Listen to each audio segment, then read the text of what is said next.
Hi friends and guys, again मैं जैसा आप लोगों के सामने प्रस्तुत हुआ हूँ। उसके पहले मैं कुछ बोलूं उसके पहले मुझे सुभद्रा कुमारी चौहान की कुछ लाइनें याद आती हैं जो उन्होंने बोला है। बुंदेले हर बोलो के मुंह हमने सुनी कहानी थी, बुंदेले हर बोलो के मुंह हमने सुनी कहानी थी, खूब लड़ी मर्दानी वह तो झांसी वाली रानी थी। चमक उठी सन 57 में जो तलवार पुरानी थी, चमक उठी सन 57 में जो तलवार पुरानी थी, बुंदेले हर बोलो के मुंह हमने सुनी कहानी थी, खूब लड़ी मर्दानी वह तो झांसी वाली रानी थी। कहने मतलब ये है, हमारा देश वीरांगनाओं से भरा है। मैं ऐसी वीरांगनाओं को सैल्यूट करता हूँ और हमको ये प्रेरणा मिलती है, हमको अपनी जिंदगी में कभी झुकना नहीं चाहिए, हमेशा आगे बढ़ता रहना चाहिए। जैसी भी कठिनाइयां हो आगे चलता रहना चाहिए, हमेशा सीखता रहना चाहिए।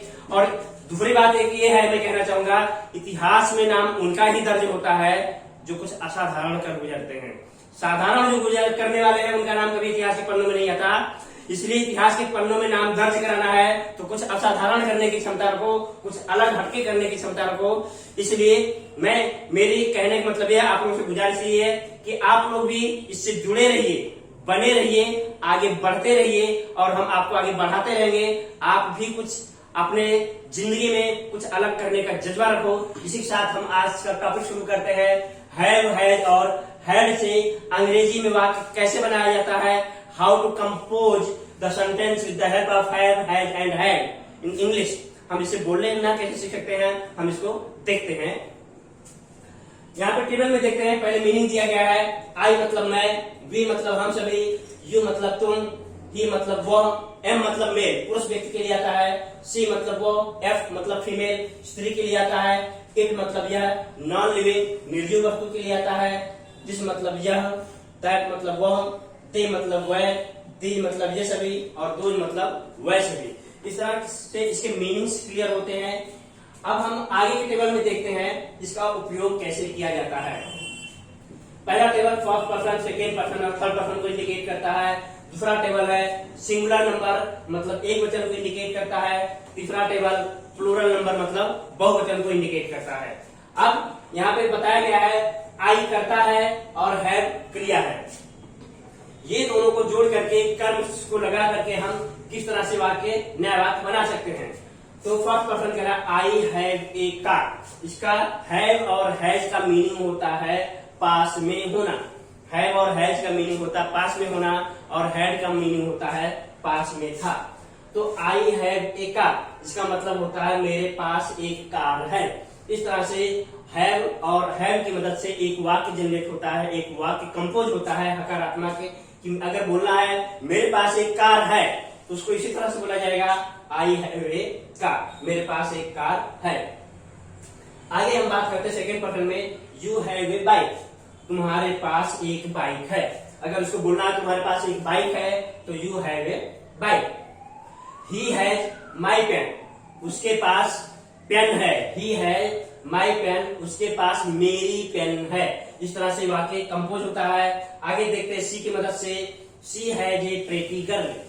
प्रेटी गर्ल, प्रेटी गर्ल का मतलब होता है सुंदर लड़की, उसके पास एक सुंदर लड़की है। आगे है देखते हैं इट से, इट हैज 4 legs, इसके 4 पैर हैं। अगर हम टेबल में देखेंगे इट का मतलब होता है यह और नॉन लिविंग निर्जीव के लिए उपयोग होता है जो मैंने लिखा है, लेकिन मैं क्लियरफाई कर देता हूँ। इट जो है निर्जीव वस्तु के लिए और जानवर के लिए इस्तेमाल किया जाता है। तो इट हैज 4 legs मतलब इसके 4 पैर हैं जो किसी जानवर को इंडिकेट करता है।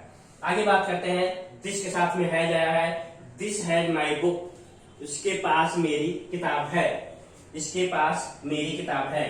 That has a pet dog, उसके पास एक पालतू कुत्ता है। अगर बोलना है उसके पास एक पालतू कुत्ता है तो that has a pet dog मतलब उसके पास पालतू कुत्ता है।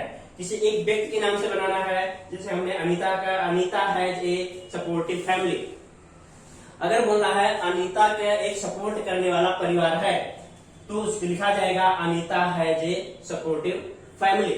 इस तरह से ये वाक्य एक वचन में हैव और हैज की मदद से जनरेट होता है, कंपोज होता है, लिखा जाता है, बनाया जाता है और वाक्य को बोला भी जा सकता है। आगे हम बात करते हैं प्लूरल नंबर बहुवचन की। बहुवचन में अगर हम देख रहे हैं वी हैव आवर बुक्स, हमारे पास हमारी किताबें हैं। अगर इसको बोलना हमारे पास हमारी किताबें हैं तो बोलेंगे वी हैव आवर बुक्स। आगे बात करते हैं, यू ऑल हैव साइकिल्स, तुम सभी के पास साइकिलें हैं। इसका मतलब होता है तुम सभी के पास साइकिलें हैं। तो यू ऑल मतलब तुम सभी, हैव जोड़ दिया गया है और साइकिल्स जोड़ दिया गया है। आगे बात करते हैं, दे हैव गुड फ्रेंड। अगर हमको बोलना है उन सबके पास अच्छे मित्र हैं तो बोलने के लिए दे हैव गुड फ्रेंड्स, मतलब उनके पास अच्छे मित्र हैं। आगे बात किया है, दीज हैव बुलक्स। अगर बोलना है ये सभी के पास बैल हैं तो दीज ये सभी के पास बैल हैं। इस तरह से वाक्य कंपोज होता है। फिर आगे दोज की मदद से कैसे बोला जाता है, दोज हैव काउस, वो सभी के पास, उन सभी के पास गाय हैं। अगर हमको बोलना है कि उन सभी के पास गाय हैं तो इस तरह से वाक्य जनरेट होगा, दोज हैव काउस। आगे हम बात करते हैं, अगर कोई दो व्यक्ति के नाम के साथ में हमको हैव जोड़ना है तो क्या वो आप ऑब्जेक्ट जोड़ देते हैं। जैसे हमने दो नाम लिया है, अनीता एंड सुनीता है। पेट कैट्स मतलब अनीता और सुनीता के पास पालतू बिल्लियां हैं। इस तरह से अगर बोलना है कि अनीता और सुनीता के पास पालतू बिल्लियां हैं तो उसके लिए इस तरह से वाक्य जनरेट होता है। आगे हम बात करते हैं कि ही और हैव का प्रयोग कहाँ होता है। तो ये टेबल हमको दिखाएगा थर्ड पर्सन एक वचन। ये थर्ड पर्सन की लाइन है और ये एक वचन की लाइन है, जिसमें जो शब्द दिए गए हैं he, she, it, this, that, Anita. कोई एक व्यक्ति का अगर नाम है तो ये सभी के साथ में हैज आता है। बाकी और टेबल में देखेंगे किसी के साथ में हैज नहीं है। तो कहने मतलब ही, शी, इट, दिस, दैट, और कोई एक व्यक्ति का नाम जो थर्ड पर्सन एक वचन में आता है उसके साथ में सिर्फ हैज आता है और बाकी सभी के साथ में हैव आता है। इस तरह से हम हैव और हैज की मदद से वाक्य बना सकते हैं। आगे हम बात करते हैं हैड की। आगे हम बात करते हैं हैव, हैज और हैड के प्रयोग में। उससे पहले मैं स्टार्ट करूं, मैं आप लोगों को कह दूं कि आप लोग प्लीज लाइक और सब्सक्राइब करना नहीं भूले मेरे चैनल को। मेरे चैनल का नाम जय एजुकेशन एकेडमी है और इसको देखते रहिए, लाइक और सब्सक्राइब करते रहिए, जिससे आपको लेटेस्ट अपडेट मिलता रहे और आपको इसके बारे में पता चलता रहे, आप सीखते रहे। अब हम आगे बात करते हैं हैड। अब तक हमने हैव और हैज को देखा। हैव और हैज का प्रयोग वर्तमान काल में आता है। वर्तमान काल में किस तरह से हम वाक्य बना सकते हैं हैव और हैज की मदद से। अब हैव जो है भूतकाल में आता है। हैड का मतलब होता है पास में था, जबकि मैंने हैव और हैज के बारे में बोला पास में होना। वर्तमान काल में मीनिंग होता है पास में होना और हैड का मतलब होता है भूतकाल में पास में था।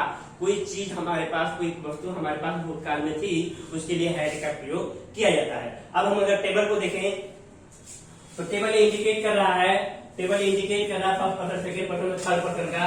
पहला वाक्य है सिंगुलर नंबर में, I had a cow. I had a cow मतलब मेरे पास एक गाय थी।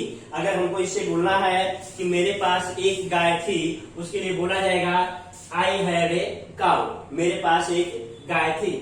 दूसरी अगर हम बात करें सिंगुलर सेकंड पर्सन की, तो सेकंड पर्सन की लाइन बता रहे कि यू हैड ए बाइक। अब देखिए यू यहाँ पे कर्ता दिया हुआ है, हमने इसके साथ में सिर्फ हैड ही जोड़ दिया है। तो यू हैड ऑब्जेक्ट जोड़ा, यू हैड ए बाइक मतलब तुम्हारे पास एक बाइक थी।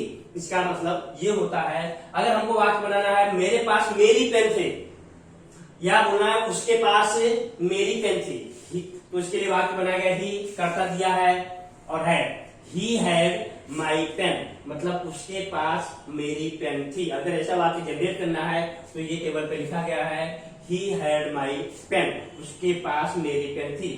दूसरा है she had a pretty girl, उसकी सुंदर लड़की थी, उसके पास एक सुंदर लड़की थी।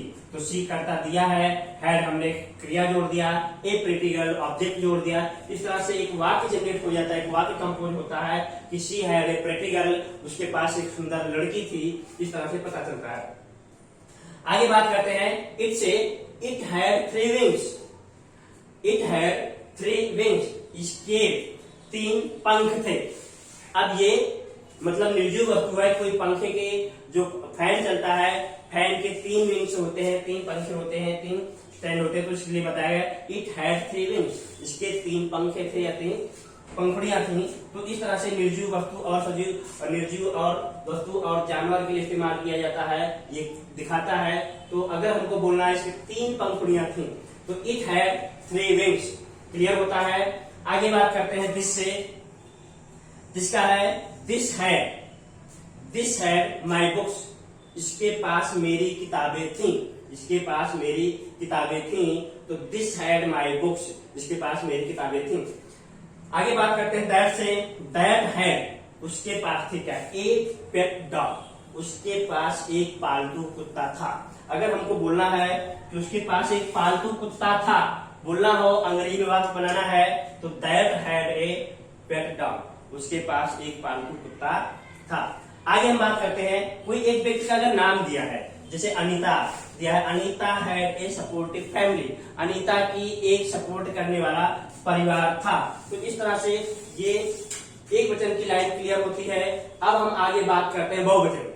बहुवचन की लाइन में क्या है, वी हैड, हमारे पास था, क्या था, अब कर्म जोड़ते हैं, our books, we had our books, हमारे पास हमारी पुस्तकें थी। इस तरह से अगर हमको बोलना है कि हमारे पास हमारी पुस्तकें थी, तो वी हैड आवर बुक्स। आगे बात करते हैं यू हैड, या हम पहले भी यू ऑल भी कर सकते हैं, you all had your cycles, तुम सभी के पास तुम्हारी साइकिलें थी। अगर इसको ऐसे बोलना है कि तुम सभी के पास तुम्हारी साइकिलें थी, तो उसके लिए इंग्लिश कंपोज होता है you all had your cycles, तुम्हारे सभी के पास तुम्हारी साइकिलें थी।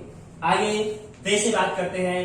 दे हैड, उन सभी के पास थी क्या, good friend, they had good friends, वो सभी के पास अच्छे मित्र थे, मतलब अच्छे दोस्त थे। अगर बोलना है वो सभी के पास अच्छे दोस्त थे, तो कैसे वाक्य जनरेट होगा, तो दे हैड गुड फ्रेंड्स। आगे हम बात करते हैं दीज से। दीज हैड बुल्स, ये सभी के पास बैल थे। अगर हमको वाक्य ऐसे बोलना है कि ये सभी के पास बैल थे, तो इसके लिए वाक्य जनरेट होगा दीज हैड बुल्स। आगे देखते हैं दोज से। दोज के साथ में हैड है, वह सभी के, दोज मतलब वह सभी के पास थी या काउस, वह सभी के पास गाय थी। अगर हमको वाक्य बोलना है वह सभी के पास गाय थी, तो इस तरह से वाक्य जनरेट होगा या क्रिएट होगा या कंपोज होगा दोज हैड काउस, वह सभी के पास गाय थी। आगे है अगर किसी 2 व्यक्ति का नाम दिया गया है, तो 2 व्यक्ति के नाम से, जैसे मान लीजिए दिया गया Anita and Sunita had pet cows, Anita और सुनीता के पास पालतू गायें थी, मतलब पाले थे।